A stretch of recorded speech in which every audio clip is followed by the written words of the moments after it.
The piano keys are black and white, but they sound like a million colors in your mind, Maria Krishnamena once said. People of one color can blend their voices and seem in pitch, but it is only when people of all colors work together that we are able to harmonize, use chord progressions, and display an amazing performance. It's true that each race has their own strengths, but by working together and eliminating the separation between the races, we will be able to showcase each other's strengths and help eliminate the weaknesses. Society should accept all people no matter what race they are in order to create a more cohesive and organized community and reduce racism by at least 10% globally in the next 5 years. Racism can have devastating and overwhelming effects on the people being persecuted and on the country as a whole. Between Shades of Grey by Ruta Sepetys showcases what racism can do to a group of people and the country itself. The book is set in 1941 when Joseph Stalin was coming into power and was becoming the dictator of the Soviet Union. The book mentions that Stalin was gaining control of many countries and sent thousands of people who he thought disobeyed or didn't believe in authoritarian rule to labor camps. Lena, her brother Jonas, and her mom, Elena, were only a few of the thousands of people who were sent to the dreadful camps, and the things that they witnessed there changed their lives forever. Lena used to be a carefree child, not worried about politics or the fate of her family a year from now, like any other 15-year-old girl would be. Once the NKVD, the public police force of the USSR, knocked on her door on a bright sunny morning, her life and country would never be the same again. That same morning, Lena realized that their lives meant nothing to the NKVD. She realized that her brother's life was worth a pocket watch. From now on, she is forced to fight for her life every single second of every single day. She is no more the carefree girl that she used to be.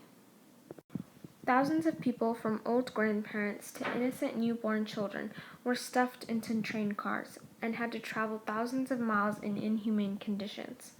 Once the so-called rebels got taken to the labor camps, things got much worse. This was just the beginning of their treacherous journey. In particular, the NKVD soldiers would laugh as young children ate food off the ground because their stomachs would never stop grumbling, or when children begged for medicine and warmth while their parents were dying in temperatures below freezing in Siberia. Lena and her country lost their pride, the innocence and carefreeness of childhood, and millions of loved ones in Siberia. Unfortunately, we still haven't fixed the mistakes of the past. Racism is still rising in the U.S. A CNN article by Catherine E. Scheuchert more clearly describes the magnitude of the problem. In a poll conducted by CNN and the Kaiser Family Foundation, 49% of Americans say racism is a big problem today. People are realizing that racism is becoming a more massive dilemma, but that's not all.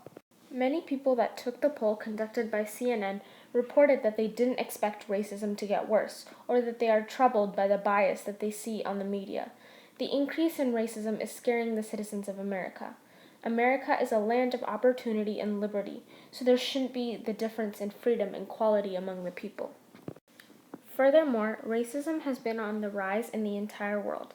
In fact, in an article written by Avinder Vij called 10 Most Racist Countries in the World, USA tops the ranking as the most racist country in the world, due to the major discrimination between whites and blacks and the discrimination faced by many immigrant groups. Also, other countries like England are racist toward the Indians and Americans. England is the second most racist country ranked, followed by Australia. In Australia, 23 out of 100 cases filed in 2009 were racial contradictions between people. As described by this article, racism isn't a problem confined to or only present in one specific area. It is a widespread epidemic affecting millions of people every day. Likewise, an article written by Christopher Ingram states that racism has been on a rise during these past 20 years. This article also talks about a more specific example of racism: prejudice and racism towards African Americans. The recent statement, Black Lives Matter, has become very popular on social media these days. Although racism has increased by more than 50% in these past 20 years, we are seeing signs of public frustration towards this problem. People are stepping up to do something about it. Black Lives Matter is just one of the few examples demonstrated by people standing up for their race and trying to put an end to racism. Similarly, we should all try to change our negative perceptions of different races. In Between Shades of Grey, Lena despises the Russians, their language, and their culture after what the NKVD have done to her family. However, one word makes her understand that different cultures weren't born with the intention of despising differences. This one word made her realize that a person's culture or race isn't responsible for causing hatred for differences. Crisavia. It means beautiful, but with strength. Unique. All cultures and people are unique and beautiful in their own way. We should all be able to accept others' beauty, even if it might be different from our own. Accepting differences is a really easy way to conceptually solve problems, but in order to really see the change occurring, we must implement small changes in our behavior. These changes may not seem like a lot at first, but once hundreds or even thousands of people start following them, there will be a big change in the way we approach others that think and do things differently than we might do. All Together Now is a great organization that is trying to eliminate the racism that affects millions of people worldwide every day. This organization has helped reduce racism by more than 20% in the last 5 years in Australia. The organization says that the first step towards ending racism is speaking up against it and never calling anyone a racist, but explaining to them why a comment that they might have said would be offensive to others. In addition to speaking up against racism, asking an open-ended question is another great way to make a difference in your community or school. Ask others why they said something and what they meant when they said it. Share how you feel with others when they say something negative about a race. For example, you could say, "It makes me uncomfortable when you say that. Why did you say it?" Follow one of these 3 easy steps or make a donation at alltogethernow.org to make a difference in your school, community, and country today. All it takes is one person for a revolution to occur. Let's reduce racism around the world by at least 10% in the next 5 years. Racism affects all of us, and it's time that we put a stop to it once and for all.